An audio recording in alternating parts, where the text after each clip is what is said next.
यहाँ पर मैं आपको बताऊंगा आईओटी के लेवल 1 के बारे में। तो चलिए शुरू करते हैं। एक लेवल 1 के आईओटी सिस्टम में सिर्फ और सिंगल नोड या डिवाइस होता है। अब ये जो सिंगल नोड या डिवाइस क्या वर्क करता है?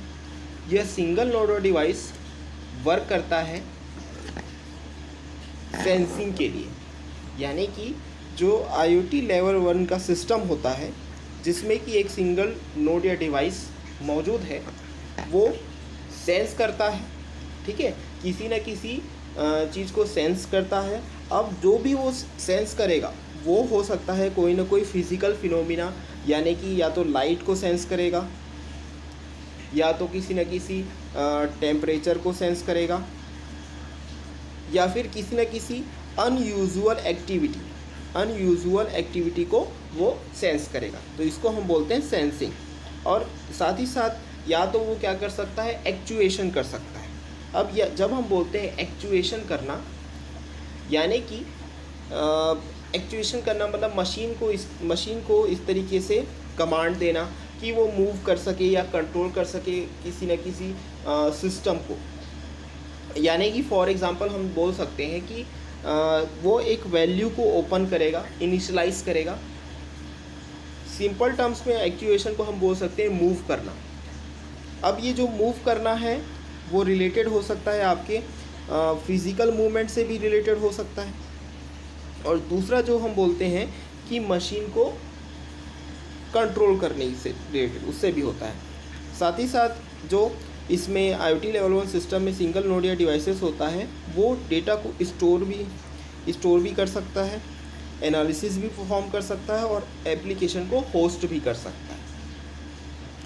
जब भी हम बात करते हैं लेवल 1 आईओटी सिस्टम्स के बारे में, तो लेवल 1 आईओटी सिस्टम जो होता है वो लो कॉस्ट होता है ना। इसकी कॉस्टिंग काफ़ी कम होती है और इसकी कॉम्प्लेक्सिटी भी काफ़ी कम होती है, इसलिए इसको बोला जाता है लो कॉम्प्लेक्सिटी सॉल्यूशन। जब हम बोलते हैं लो कॉम्प्लेक्सिटी सॉल्यूशंस के बारे में, तो हम बात करते हैं ऐसे सॉल्यूशंस में जहाँ पर जो भी डेटा इन्वॉल्व होता है इस तरीके के सिस्टम्स के साथ, यानी कि लेवल 1 आईओटी सिस्टम के साथ जो भी डेटा इन्वॉल्व होता है वो बहुत ज़्यादा बड़ा नहीं होता है। इसलिए यहाँ पर जब भी हम एनालिसिस रिक्वायरमेंट को कैलकुलेट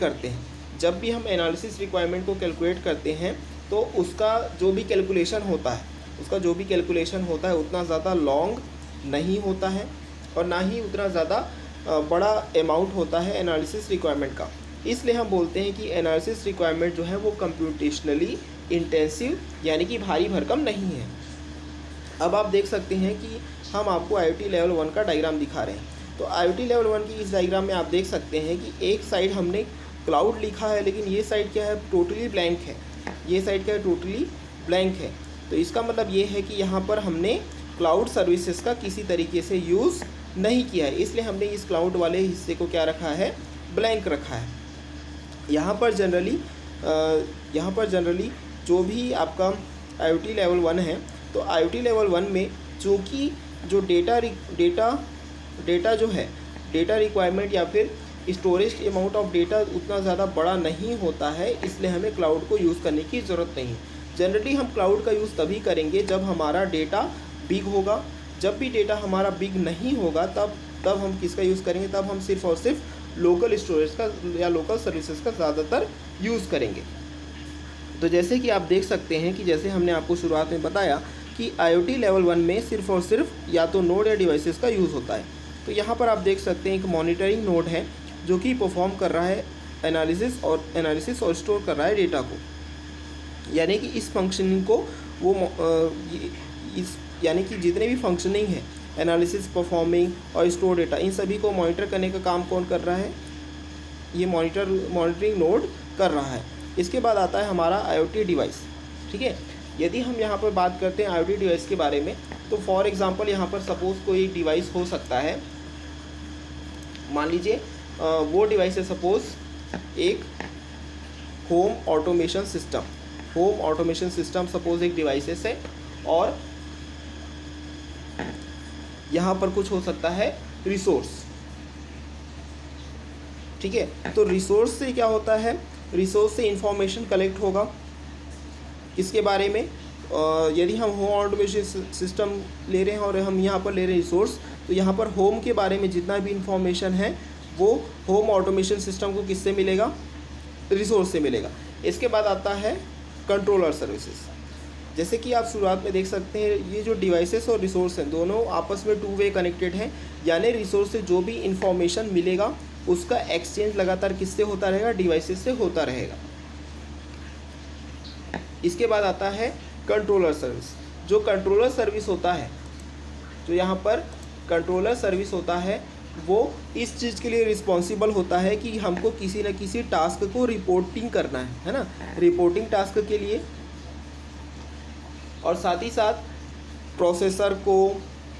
प्रोसेसर को और अदर सर्विसेज को कॉन्फ़िगर करने के लिए। यानी कि यहाँ पर जो कंट्रोलर सर्विस है वो ज़्यादातर यूज़ होता है कॉन्फ़िगरेशन के लिए, ज़्यादातर यूज़ होता है। यानी कि किस तरीके की सेटिंग्स रहेंगी टास्क के एग्जीक्यूट होने के लिए। और यहाँ पर जो कंट्रोलर सर्विस है, वो उसको आप देख सकते हैं कि कंट्रोलर सर्विस आपके रिसोर्स से भी कनेक्टेड है और साथ ही साथ आपके डेटाबेस से भी कनेक्टेड है। तो कंट्रोलर सर्विस को हम यहाँ पर ऐसा मान सकते हैं कि कंट्रोलर सर्विस एक तरीके का शेयर्ड सर्विस है। कंट्रोलर सर्विस क्या है, एक तरीके का शेयर्ड सर्विस है जिसका कोई यूज़ करके टास्क को रिपोर्ट किया जा सकता है, यानी कि जितने भी रिपोर्टिंग टास्क हैं उनको परफॉर्म किया जा सकता है। और साथ ही साथ प्रोसेसर्स और अदर सर्विसेज को क्या किया जा सकता है, यूटिलाइज़ किया जा सकता है। किस पर्पज़ के लिए, कॉन्फ़िगरेशन पर्पज़ के लिए। और जैसे कि आप देख सकते हैं कि यहाँ पर कंट्रोलर सर्विस जो है आपके डेटाबेस से भी कनेक्टेड है, यानी कि डेटाबेस से भी कंट्रोलर सर्विसेज में क्या होगा, इंफॉर्मेशन का एक डेटा या फिर इंफॉर्मेशन का क्या होता रहेगा, एक्सचेंज होता रहेगा। और ये डेटाबेस कनेक्टेड है आपके वेब सॉकेट यानी कि रेस्ट वेब सॉकेट सर्विसेज से। यानी कि रेस्ट प्रिंसिपल का यूज़ करना है कि वेब सॉकेट प्रिंसिपल का यूज़ करना है, वो यहाँ पर हम अपने हिसाब से डिफ़ाइन कर सकते हैं। और रेस्ट या वेब सॉकेट जब भी रेस्ट या वेब सॉकेट सर्विसेज यूज़ होगा तो वहाँ पर या तो रेस्ट या फिर वेब सॉकेट कम्युनिकेशन यूज़ होगा, और लास्ट में ये कनेक्टेड होगा ऐप से, यानी कि एप्लीकेशन से।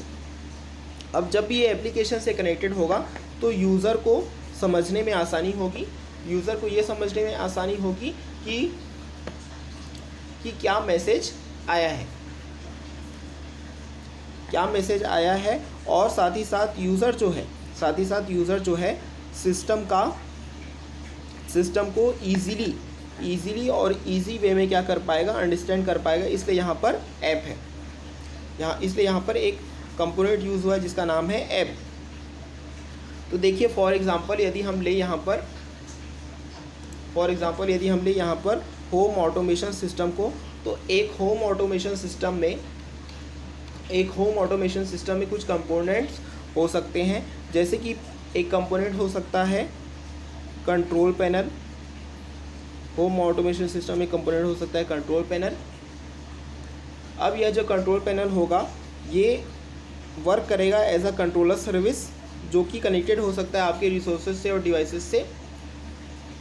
साथ ही साथ एक होम ऑटोमेशन सिस्टम में हो सकता है लाइटिंग कंट्रोल, यानी कि वह क्या करेगा, लाइट से रिलेटेड जितने भी रिक्वायरमेंट्स उनको कंट्रोल करेगा। एक हो सकता है होम ऑटोमेशन सिस्टम में स्मोक डिटेक्टर, यानी किसी भी तरीके का धुआं वगैरह दिखाई देगा तो उस चीज़ को डिटेक्ट करने का काम करेगा होम ऑटोमेशन सिस्टम। साथ ही साथ एक होम ऑटोमेशन सिस्टम में हो सकता है सेंसर फॉर मेल बॉक्स, यानी ये होम ऑटोमेशन सिस्टम किसी एक मेल बॉक्स से भी जुड़ा रहेगा और किसी भी तरीके का यदि मेल आएगा तो उसको वो डिटेक्ट करेगा। साथ ही साथ होम ऑटोमेशन सिस्टम जुड़ा हुआ हो सकता है आपके बेल से। जो भी आप डोर पे बेल फिक्स करते हैं उसको आप होम ऑटोमेशन सिस्टम से जोड़ सकते हैं। तो जैसे ही कोई भी बेल रिंग होगी तो आपके पास इन्फॉर्मेशन चली जाएगी। साथ ही साथ होम ऑटोमेशन सिस्टम एक और कंपोनेंट हो सकता है, वो हो सकता है इंट्रूजन डिटेक्टर। किसी भी तरीके का बाहरी व्यक्ति कोई भी आता है तो उसको डिटेक्ट करने का काम करेगा होम ऑटोमेशन सिस्टम। तो इस होम ऑटोमेशन सिस्टम में यदि पहले से फैमिली पर्सन्स की भी इंफॉर्मेशन आप स्टोर कर सकते हैं, जिससे यदि कोई बाहरी व्यक्ति आता है तो आपको पता चलेगा।